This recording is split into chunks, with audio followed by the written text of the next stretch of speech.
Israel ने Iraq में Baghdad के करीब एक न्यूक्लियर प्लांट पर बमबारी की थी जो जमीन के ऊपर बनाया गया था। ईरान के इस अहम न्यूक्लियर प्लांट की जेर जमीन तामीर 2005 में शुरू हुई थी और उस वक्त आप अपनी स्क्रीन पर इस वक्त सैटेलाइट तस्वीर से देख सकते हैं कि 25 मार्च 2005 तक इस पहाड़ी पर 2 बिल्डिंग्स जमीन से ऊपर नजर आ रही हैं, जबकि अगली तस्वीर जो कि 20 साल बाद 19 मार्च 2025 को ली गई है उसमें देखा जा सकता है कि 2 इमारतों की बजाय एक जेर जमीन तनसीब का रास्ता बना हुआ दिखाई देता है, यानी ये तनसीब जेर जमीन मुंतकिल कर दी गई है। फुर्दो ईरान की महफूज तनसीब समझी जाती है और पहाड़ के अंदर गहराई में होने की वजह से इसराइली हमलों से अब तक कोई नुकसान नहीं पहुंच सका है। द गार्डियन ने अपनी रिपोर्ट में मजीद लिखा है कि सिर्फ अमेरिका के पास ऐसा ताकतवर बॉम्ब मौजूद है जो शायद फुर्दो जैसे न्यूक्लियर प्लांट को तबाह कर सकता है। अमेरिका के पास इस बॉम्ब को GBU-57 या मैसिव ऑर्डिनेंस पेनिट्रेटर कहा जाता है। ये बॉम्ब तकरीबन 6 मीटर यानी 20 फीट लंबा है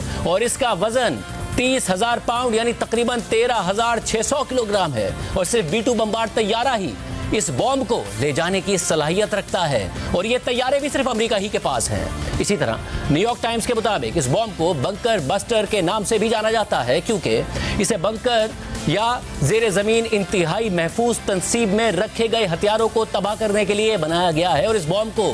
फिजा से दागा जाने वाला ऐसा हथियार माना जाता है जो ऐसी साइट्स को तबाह कर सकता है। इस बॉम्ब में काफी मोटा स्टील का खोल होता है और फटने से पहले मट्टी, चट्टान और कंक्रीट से गुजरते हुए इस बॉम्ब का भारी खोल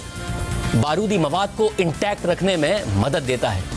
यानी गहराई में जाने तक फटने से महफूज रखता है क्योंकि आमतौर पर कोई भी बॉम्ब जमीन से टकराते ही फट जाता है। मगर इस बॉम्ब की खासियत यह है कि यह अपने टारगेट पर लगने के बाद तकरीबन 60 फीट तक किसी भी इमारत या ढांचे को चीरने के बाद जाकर फटता है, जिससे बंकर या जेर जमीन तनसीब को अंदर से तबाह किया जा सकता है। मगर क्योंकि फुर्दो का न्यूक्लियर प्लांट तकरीबन 300 फीट की गहराई में बना हुआ है, इसलिए माहिरीन के मुताबिक इस जगह को मुकम्मल तौर पर तबाह करने के लिए मुतादिद बॉम्ब गिराने की जरूरत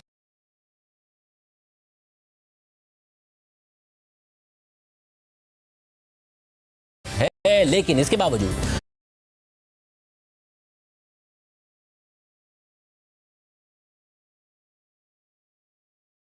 तौर पर नहीं कहा जा सकता कि इससे